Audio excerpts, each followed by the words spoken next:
Ahu, mən səni təbrik eləmək istəyirəm. Çok sağ ol.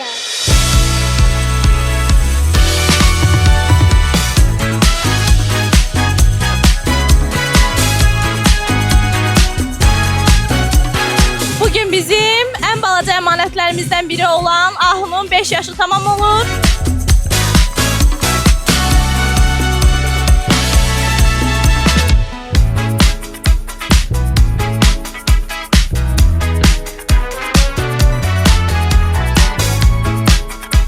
Ahuya nə? Həyatın ən gözəlliyini.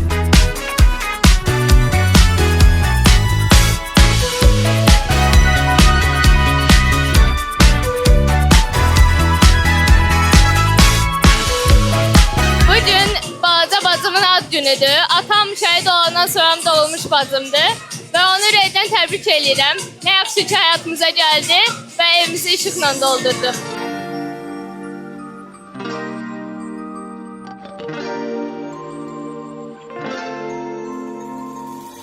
Benim hayatıma geldiğinden beri nurumsan benim kızım.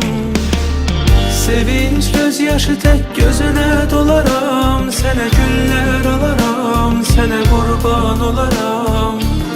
Üzülsen üzülüp gül tek solaram, könlün alaram, sene kurban olaram.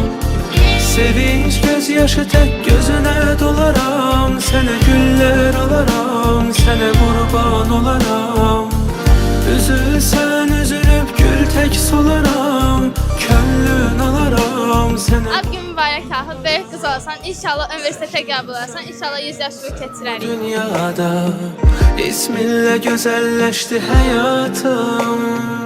Razıyam Tanrı'dan ben bu dünyada. Ahu bizim əziz şəhidimiz Abdullayev Eldarın qızıdır. Biz onu əmanət layihəsi adından təbrik edir və ona sağlam can arzulayırıq. Alaram, sene güller alaram, sene kurban olaram. Üzülsen üzülüp gül tek solaram, könlün alaram, sene kurban olaram. Sevinç gözyaşı tek gözüne dolaram, sene güller. Ad günü mübarək gözəl Ahım. Atan vətən üçün qəhrəman olmuşdu. Sən atanın bizə ən böyük yadigarısan. Səni çox istəyirəm. Sənə ən əsası sağlamlıq, xoşbəxtlik arzu eləyirəm. Gelip kaça kaça kucaklayanda, çare olmusan ağrıma, gülüş eksi olmasın. Ahu kızım büyük kız olasan. Gələcəyin uğurlu olsun, xoşbəxt olasan. Həyatda həmişə yolun açıq olsun. Anan sevinci olasan, atanın ruhu şad olsun. Sene kurban olaram.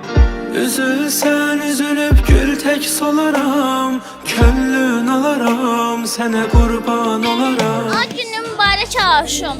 Səni çox istəyirəm. 5 yaşın mübarək olsun. Güller alaram, sene kurban olaram. Üzülsen üzülüp gül tek solaram, könlün alaram. Mən səni öpürəm. Çok sağ ol. Sən balaca idin, 1 yaşın idi, bax buradaydıq. İndi də 5 yaşındır. İnşallah 10 yaşında. Ahunu bir sözlə ifadə eləyəsi olsam, o söz ballı tort olardı. Ahunu bir sözlə ifadə eləsəm, yəqin ki, gözəl mələk olar. Ondan başqa nə deyə bilərəm ki onun üçün? Bacı, bacı, bacı deyil. Ahu mənim üçün dünyalar gözəldir. Ahu adı kimi elə gözəldir. Şirin. Ahu Eldar.